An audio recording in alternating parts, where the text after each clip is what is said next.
এই ছোড়দা, তুই এখনো বসে আছিস? যা না, তাড়াতাড়ি স্নানটা কর না। বোরদা, মেজদা, সেজদা সবাই রেডি হয়ে বসে আছে। উর্না তাড়া দেয়। হ্যাঁ হ্যাঁ, যাচ্ছি রে, জাস্ট আ মিনিট, একটু বসতে দে। উফ, আজ সাব্বিরের দোকানে যা ভিড়, তুই ভাবতেও পারবি না। ভাগ্যিস আমি 7 দিন আগে বলে রেখেছিলাম সাব্বিরকে যে 4 কেজি ভালো মাটন লাগবে আমার। পুরো রাং আর সিনার মাংস নিয়ে এসেছি। জিরি আর রায়ানের জন্য অবশ্য মেটেও এনেছি অনেকটা। ডাইনিংয়ে ফ্যানের তলায় শরীর এলিয়ে বসে বলল অয়ন। আমাদের বাড়িতে এখন আর মাটন হয়ই না, বিতানের একদম মাটন খাওয়া বারণ। পূর্ণা বলল। আমিও এখন আর তেমন খাই না রে, ওই ঝোল আলুর সাথে 1 পিস, মাসে একবার আনি। বনিটা খুব ভালোবাসে তাই। মাংসে আলু না দিলে মাংস খেয়ে ঠিক পোষাতো না, না রে ছোড়দা? তোর মনে আছে ছোড়দা, ছোটবেলায় মা যখন রান্না করতো, আমি আর তুই হাঁ করে বসে থাকতাম, কখন মা তোকে আর আমাকে বাটিতে করে 1 টুকরো মাংস আর আলু দেবে নুন ঝাল টেস্ট করতে। ওহ, মায়ের হাতে সেই মাংসের ঝোল কত চেষ্টা করেছি জানিস, কিন্তু কিছুতেই মায়ের মতো হয়নি। ছোটবেলায় রবিবারে বাবা যখন বাজার থেকে ফিরে থলে থেকে শালপাতায় মোড়া মাংসটা বের করে রান্নাঘরের দাওয়াতে রাখতো, তখন থেকেই আমি রান্নাঘরের আশেপাশে ঘুরঘুর করতাম। মাংস রান্না হবার সময় সেই গন্ধটা খালি নাক টেনে বুক ভরে নিতাম, আর ভাবতাম কখন দুপুর হবে, কখন খেতে বসবো। ঠিক বলেছিস ছোড়দা, তখন মাংসের গন্ধেই পেট ভরে যেত। 1 পিস মাংস, তার সাথে 2 পিস বড় বড় আলু আর ঝোল, তাই দিয়েই সব ভাত খাওয়া হয়ে যেত। আড্ডাটা আরও কিছুক্ষণ হয়তো চলতো এইসব নস্টালজিকতায়। তার আগেই পরনা এসে তাড়া লাগালো। এই, তোরা দুটোতে এখনও আড্ডা মারছিস? যা যা, তাড়াতাড়ি কর, টিফিন রেডি হয়ে গেছে। ফোটা না হলে তো জলখাবারও খেতে পারবো না কেউ। হ্যাঁ রেদি, যাচ্ছি। তুই একটু অভিকাকে বলতো আমার ধুতি পাঞ্জাবিটা বের করে রাখতে। অয়ন বলল। রান্নাঘরের চিকেন মাটনটা ভালো করে ধুয়ে ম্যারিনেট করার ইনস্ট্রাকশান দিচ্ছিল মাধুরীকে অয়নের বউ অভিকা। এখনও ইলিশটা ধোয়া হয়নি, পায়েসটা গ্যাসে বসানো। থলে থেকে ইলিশ বের করতে করতেই গলা তুলে বলল, আরে তুমি ঢোকো না বাথরুমে, আমি সব বের করে খাটের উপর গুছিয়ে রেখে দিয়েছি। ও মানি, দুর্বাগুলো কোথায় রাখবো? বাগান থেকে তুলে এনেছি। পূর্ণার মেয়ে তুলি জিজ্ঞেস করলো। ওই তো দেখগে, সেজো মামি ফোটার থালা সাজিয়ে রেখেছে ঠাকুর ঘরে, থালার একপাশে রেখে দে, নয়তো সেজো মামির হাতে দে। পর্ণা লাভ পলার প্লেটগুলো ডাইনিং টেবিলে সাজিয়ে রাখতে রাখতে বলল। বাড়িতে হই হই রই রই কাণ্ড চলছে সকাল থেকে। আজ ভাইফোঁটা, সব ভাই বোন তাদের ছেলে মেয়ে নিয়ে একদিন আগেই এসেছে। বাড়িটা আজ গম গম করছে। নিজের ঘরে বিছানায় বসে বসে সব শুনছিলেন আর দেখছিলেন মহামায়া দেবী। বয়স 80 পেরিয়ে 82 হলো। কানে একটু কম শোনেন। ছেলেরা মেশিন নিতে বলেছিলেন, কিন্তু উনি নেননি। কোমর ঈষৎ বেঁকে গেছে, কিন্তু এখনও নিজেই দিব্যি টুকটুক করে সারা বাড়িতে হাঁটাচলা করে বেড়াতে পারেন, যদিও ছেলে বৌমারা এখন ঘর থেকে বেরোনো পছন্দ করে না। ইতিমধ্যে 2 বার পড়ে গেছেন, অল্পের উপর দিয়ে গেছে। বাঁ হাতটা ভাঙার পর থেকে এখনও ভালো করে নাড়াচাড়া করতে পারেন না। নিজেও একটু ভয় পান, পড়ে গিয়ে কোমর ভাঙলে কি হবে। বারান্দার এক কোণে মহামায়া দেবীর ঘরটা। ঘরের মধ্যেই কোণার দিকে কোমোড বসানো ছোট্ট একটা বাথরুম মহামায়ার ব্যবহারের জন্য। অন্যদিকে রান্নাঘরটা, মাঝে গ্রিল দিয়ে ঘের টানা লম্বা কালো বর্ডার দেওয়া লাল রঙের সান বাঁধানো বারান্দা। রান্নাঘরের সামনে বারান্দায় কাঠের বড় ডাইনিং টেবিলটা রাখা। মহামায়া দেবীর ঘরটাতে একটাই মাত্র জানলা বাগানের দিকে। বাগানে একসময় নানা রকমের ফুল গাছ লাগাতেন নিখিলেশ বাবু। কত রকমের ফুল হতো সারা বছর। একটা কামিনী গাছ লাগিয়েছিলেন মহামায়া নিজের হাতে। ফুল ফুটলেই সুগন্ধে সারা বাড়িটা ভরে ওঠে। কামিনী ফুলের সুগন্ধ খুব প্রিয় ছিল নিখিলেশ আর মহামায়ার। ভোরবেলা থেকে নিজের ঘরে বসেই মহামায়া দেবী সবই দেখছেন। বড় খোকা আর ছোট খোকা দুজনে মিলে বোধহয় বাজারে গেছিল, এক গাদা জিনিসপত্র নিয়ে ফিরল। মেয়ে বৌমারা সব রান্নাঘরে ব্যস্ত। মহামায়ার খুব ইচ্ছে করছে একবার রান্নাঘরে গুটি গুটি পায়ে গিয়ে দেখে আসেন বাজার থেকে কি কি এনেছে। সবার সাথে ওখানে বসে একটু দেখাশোনা করেন, কিন্তু গেলেই বৌমাদের মুখ ভারী হবে, তাই ঘরে বসেই সব দেখতে লাগলেন আর নিজের মনে রাগে গজগজ করতে লাগলেন। আজকাল খুব রাগ হয় মহামায়ার, কথায় কথায় রেগে যান, কিন্তু কাউকে কিছু বলতে পারেন না। আপন মনেই অনর্গল কথা বলে যান মহামায়া। মহামায়ার ছটা ছেলে মেয়ে, 4 ছেলে 2 মেয়ে, সবাই বিবাহিত, সবার একটা দুটো করে ছেলে মেয়ে। তাদের ছেলে মেয়েও সবাই স্বাবলম্বী, লেখাপড়া ও নিজ নিজ কর্মক্ষেত্রে সবাই সুপ্রতিষ্ঠিত। তাদেরও বিয়ে থা হয়ে গেছে, 2-1 জনের বাচ্চাও হয়েছে। ছেলে মেয়ে নাতি পুতিতে ভরপুর সাজানো সংসার মহামায়া দেবীর। আহা, কি সুন্দর পায়েসের গন্ধ ভেসে আসছে রান্নাঘর থেকে। বুক ভরে শ্বাস নিলেন মহামায়া। গোবিন্দভোগ চাল আর নলেন গুড়ের মিষ্টি গন্ধে মম করছে সারা বাড়িটা। পায়েসটা আগে নিজের হাতে করতেন মহামায়া, শুধু পায়েসই কেন, সব কিছুই তো সারা জীবন নিজের হাতেই করেছেন মহামায়া। রান্না করতে ভালোবাসতেন, রান্নার খুব সুখ্যাতিও ছিল।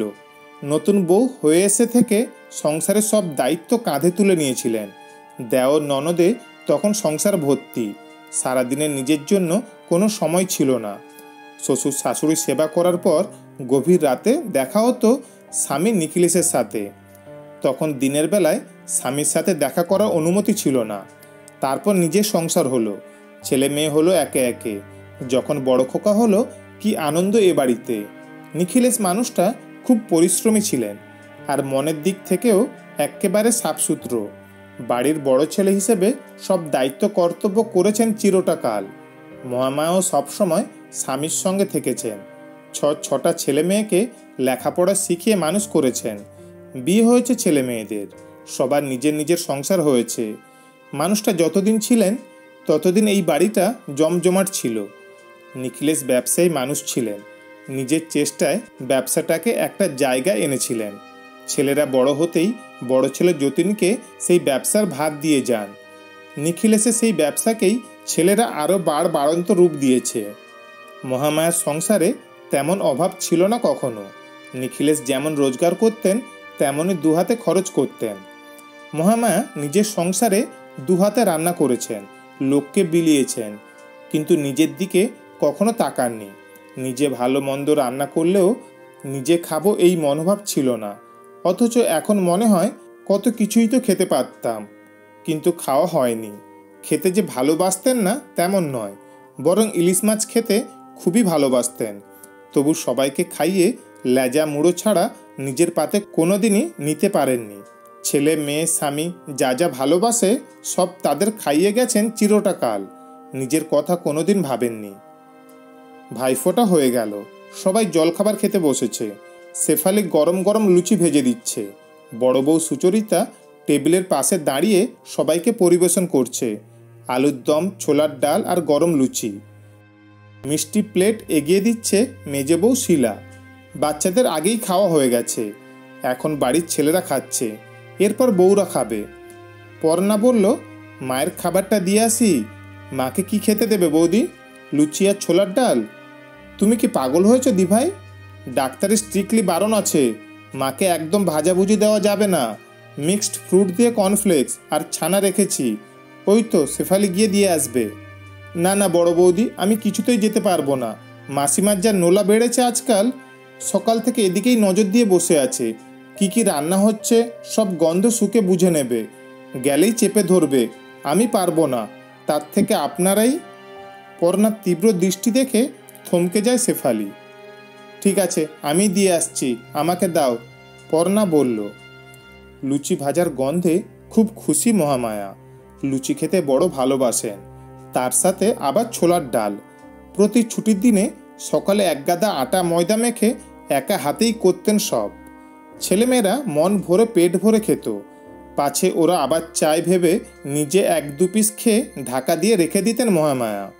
আজ সকাল থেকে লুচি ভাজার গন্ধ পেয়েই মনটা কেমন উদাস হয়ে গেছে। পুরনো কত কথা মনে পড়ছে, সব কিছু অবশ্য মনেও করতে পারেন না ইদানিং। ঘরের সামনে দিয়ে মেজো খোকা 10 বছরের নাতনি জিরি যাচ্ছিল।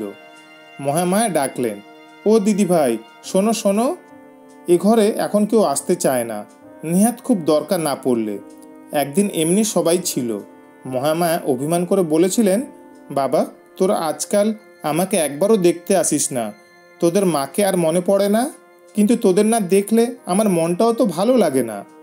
শুনে বড় খোকা হেসে বলেছিল, কি করব বলো, কাজের যা চাপ, তারপর তোমার ঘরখানাকে যা করে রাখো, এখানে এসে যে 2 মিনিট বসবো তার উপায় রেখেছ। পাশ থেকে শিলা বলেছিল, যা বিশ্রী গন্ধ মা আপনার সারা ঘরে, আপনার ঘরে ঢুকলেই বমি পেয়ে যায়। মেজো খোকা অমনি সাই দিয়ে বলেছিল, হ্যাঁ মা, শিলা ঠিকই বলছে, তোমার গায়ে এমন বোটকা গন্ধ, সাবান টাবান মাখো না বোধ হয় আজকাল। মাঝে মাঝে তো শেফালি বা মাধুরীকে দিয়ে বিছানাটাও পরিষ্কার করাতে পারো। বিছানায় কেউ এত জিনিসপত্র রাখে? সামনে এত বড় টেবিলটা রয়েছে, ওখানে সব রাখলেই তো হয়। অমনি মিতা খিলখিল করে হেসে বলেছিল, কি যে বলেন মেজদা, মা মাধুরী আর শেফালিকে নিজের বিছানা ছুতে দেবেন? মায়ের সবসময় ভয় মায়ের জিনিস সবাই চুরি করে নেবে। এই ঘরে ঢোকা আর মায়ের কোনো জিনিসে হাত দেওয়ার কারো সাধ্য আছে? ঘরটা প্রতিদিন পরিষ্কার করাতে বড়দিকে আর মাধুরীকে যে কত গালাগালি খেতে হয়। বলেই সবার কি হাসাহাসি। খুব রাগ হয়েছিল মহামায়ার। নিজের ছেলে মেয়ে যাদের এত কষ্ট করে মানুষ করেছেন, তাদের এখন সবসময় তার প্রতি অশ্রদ্ধা, তাকে নিয়ে হাসাহাসি। তিনি এখন এই সংসারে বোঝা। সবাই এখন দিন গুনছে এই আপদ কবে বিদায় হবে। অথচ একটা সময় ছিল এই ছেলেমেয়েরাই সবসময় ওকে কথায় কথায় জড়িয়ে ধরত, কোলে এসে শুয়ে পড়তো। তখন ঘরের সব কিছুতেই মহামায়াকেই চাই। মহামায়া না থাকলে একটা কাজও হতো না। এই পালঙ্কে মহামায়ার কাছে শোবার জন্য তখন ভাই বোনদের মারামারি লেগে যেত। আর এখন কোলে শোয়া তো দূর, ডাকলেও কেউ কাছে এসে বসে না। খুব ডাকাডাকি করলে ওই দরজার কাছে দাঁড়িয়ে দুটো কথা বলেই সরে পড়ে। এক এক সময় মহামায়া ভাবেন, সত্যি হয়তো তার গায়ে বোটকা গন্ধ, কি জানি, এখন বয়স হয়ে গেছে, সময়ে সময়ে পেচ্ছাপ চাপতে পারেন না। ঘরের সংলগ্ন বাথরুমে যেতে যেতেও 2-1 ফোঁটা পড়ে যায় অনেক সময়। তাই বাথরুমে গেলেই আষ্টে পৃষ্ঠে জল ঢালেন হাতে পায়ে, কোমর পর্যন্ত ধুয়ে নেন। কিন্তু তাতেও কথা শোনেন বৌমাদের কাছে, বাতিগ্রস্ত, জল খরুচে বলে। জিরির সবে 10 পার হয়েছে, ও অত শত বোঝে না। ঘরে ঢুকে মহামায়ার কাছে এসে বলল, কি বলছো গ্রানি, ডাকছো কেন? কি রান্না হচ্ছে আজ? তোমার মামা দাদুরা তো বাজারে গেছিল, কি এনেছে বাজার থেকে? জিরি অত শত বোঝে না, ও একটু ভাবার চেষ্টা করে বলল, অনেক কিছু। কি এনেছে বললে? তোমরা সকালে কি খেলে জলখাবারে? জিরি শুনেছে গ্রানি কানে কম শোনে, তাই সে জোরে জোরে চেঁচিয়ে বলতে শুরু করে, আমরা লুচি, ছোলার ডাল, আলুর দম, রসগোল্লা খেয়েছি। আর দাদুরা বাজার থেকে ইলিশ মাছ, চিংড়ি মাছ, মাংস। জিরির কথা শেষ হবার আগেই দরজা থেকে ওর ঠাকুমা শিলা রাগত স্বরে হাঁক দিয়ে, এই জিরি, ও ঘরে কি করছিস? শিগগিরই আয় বলছি। জিরি ছুটে চলে যায়। মহামায়া রাগে গজগজ করতে থাকেন, কেন, আমি কি জানলে খেয়ে ফেলবো? নিজেরা ভালো মন্দ খাবে বলে রান্না হচ্ছে সকাল থেকে, আর আমার বেলায় কিছুই নেই। সকালবেলা তো না আছে দুধ, না চিনি, না চা পাতা, শুধু মুতের মতো গরম জল, নামেই চা। 1 কাপ চা আর সঙ্গে 2টো পাতি বিস্কুট। মনে পড়ে যায় নিখিলেশবাবু মানুষটা চায়ের ব্যাপারে খুব শৌখিন ছিলেন। বেছে বেছে ফ্লেভার আর কালার মিশিয়ে চা নিয়ে আসতেন খোদ ডালহৌসি থেকে। ঘন দুধ আর চিনি দিয়ে কড়া করে চা বানাতেন মহামায়া। আহ, সেই চায়ের যেমন রং তেমনি গন্ধ। চায়ের কেটলির ঢাক খোলা মাত্র গোটা ঘর চায়ের গন্ধে ভরে উঠত। চুমুক দেওয়া মাত্র মন প্রাণ জুড়িয়ে যেত। চোখ বন্ধ করে বড় করে একটা শ্বাস নিলেন মহামায়া। পর্ণাকে জলখাবারের থালা নিয়ে এদিকে আসতে দেখে মনে মনে ভাবলেন, নিশ্চয়ই লুচি, ছোলার ডাল আর একটা হলেও রসগোল্লা নিয়ে আসছে। পর্ণা ফ্রুট দেওয়া কর্নফ্লেক্স আর ছানার বাটিটা নামিয়ে বিছানার পাশে টেবিলে রাখলো। ওটা দেখে পিত্তি জ্বলে গেল মহামায়ার। গর্জন করে উঠলেন, না, আমি খাবো না। নিজেরা সব ভালো মন্দ খাবে, আর আমার বেলা যত সব অখাদ্য কুখাদ্য। পর্ণাকে আবার জিজ্ঞেস করলেন মহামায়া, তোর দাদা আর ছোটো খোকা তো বাজারে গেছিল, এত বাজার আনলো, আজ দুপুরে কি রান্না হচ্ছে রে? পর্ণা অনেকদিন পর 2 দিনের জন্য বাপের বাড়িতে এসেছে। ওদের এই 10 কাঠা জমিটা প্রমোটারকে দেবার কথা চলছে। বড় যতীনের পরেই পর্ণা। তারপর 3 ভাই, সবচেয়ে ছোট উর্না। দাদা এবং ভাইরা সবাই মিলে ঠিক করেছে জমি বাড়ি সব প্রমোটরের হাতে তুলে দেবে। প্রত্যেকে একটা করে ফ্ল্যাট পাবে, নগদ ক্যাশও পাবে। আজ সেই জন্যই সবাই এখানে একজোট হওয়া। মাকে সাপোর্ট করে ফালতু কোনো ঝামেলায় জড়াতে চায় না ও। তাই বলে, আমি ঠিক জানি না মা কি রান্না হচ্ছে, খাবার সময় দেখো। ও তুই দেখিসনি? তুই জানিস না এটা আমাকে বিশ্বাস করতে হবে? বল যে আমাকে বলবি না। ওরা নিজেরা রোজই কত কিছু ভালো মন্দ রান্না করে খায়, সবই তো আমি গন্ধ পাই। শুধু আমার বেলায় রোজ পেঁপে, কাঁচকলা, কুমড়ো সেদ্ধ, আর তরকারি দিলে তাতে না থাকে তেল, না থাকে মশলা। ও খাদ্য মুখে তোলা যায় না। তা কি করবে, তুমি তো মাছ মাংস খাও না। মাছ মাংস ছাড়া কি ভালো রান্না হয় না?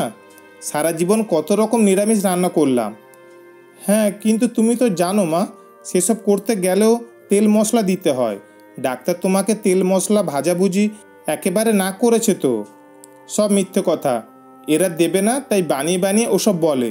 সারা জীবন তোদের বাবা কম কিছু বাজার থেকে আনেনি।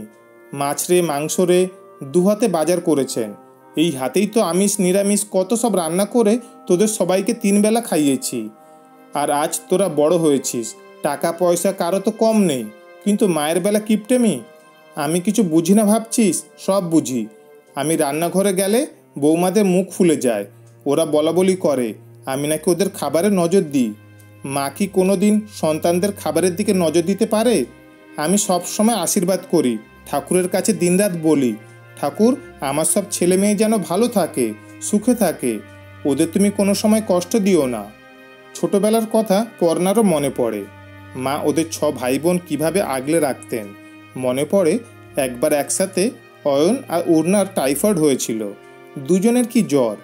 মা দুজনকে দুপাশে নিয়ে সারারাত জেগে মাথায় জলপট্টি দিয়েছেন আর হাওয়া করেছেন। আবার সকালে উঠে সংসারের যাবতীয় কাজ। যেবার দাদার পক্স হলো, সবাই বলেছিল ছোঁয়াচে রোগ, দাদাকে আলাদা করে রাখতে। কিন্তু মা ওদের সবাইকে বাবার সাথে আলাদা ঘরে রেখে একা দাদাকে নিয়ে এক বিছানায় থেকে সেবা শুশ্রূষা করেছেন, রোগের পরোয়া না করে। মনটা খারাপ হয়ে যায় পর্ণার। সেও তো মা। ওর সন্তানরা যদি ওর সম্পর্কে এরকম কখনো ভাবে?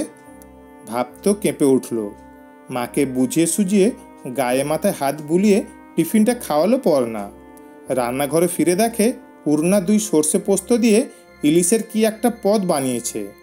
মেজো ভাইয়ের বউ শিলা চিংড়ির মালাইকারি বানিয়েছে। একদিকে সেজো ভাইয়ের বউ মিতা মাটন কষতে ব্যস্ত, অন্যদিকে ছোট ভাইয়ের বউ অভিকা চিকেন বিরিয়ানি করার প্রস্তুতি নিচ্ছে। সবাই নিজের নিজের কাজ নিয়ে খুব ব্যস্ত। তার মধ্যেই আড্ডা, গল্প, হাসাহাসি চলছে।